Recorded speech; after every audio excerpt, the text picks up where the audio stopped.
Hi guys. So late naman tag upload karon. So good afternoon, no? Good afternoon my dearest viewers. So today, no, is a very meaningful day for me because I'm celebrating my first ever sweldo and with a grateful heart, guys. Diha ako ang papag, ako ang manghod. Then I choose to spend it on something simple but full of love. No, I bought chooks to go for my family. So it may just be roasted chicken for some, but for me, it represents sacrifice, perseverance, and gratitude. This is not only for me, guys. This moment is for everyone who works hard and dreams big. So we rode a motor cab going to the city early in the morning.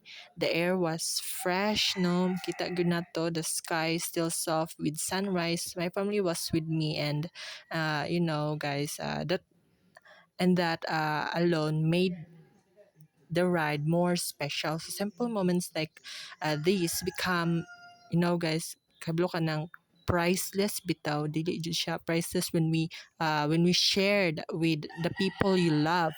So as we passed by, Layawan River, I noticed the water was not clear. No, makita gyud na to, guys, kay tungod sa kadag-um bitaw sa panahon, balo lang pod.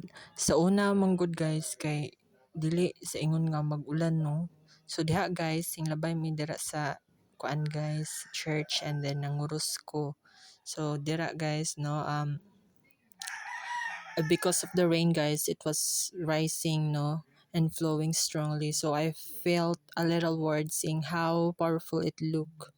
Diri there, guys, um makita nimo dira, guys, no, nga after the adtong paglabay na mo adtong sa Layawan River, guys, makita nimo dito mga kuno different views, makita nimo ang mga langgam, mga manglupad kay tungod na ay rice fields. So dira, guys, padung na may diha, guys, no.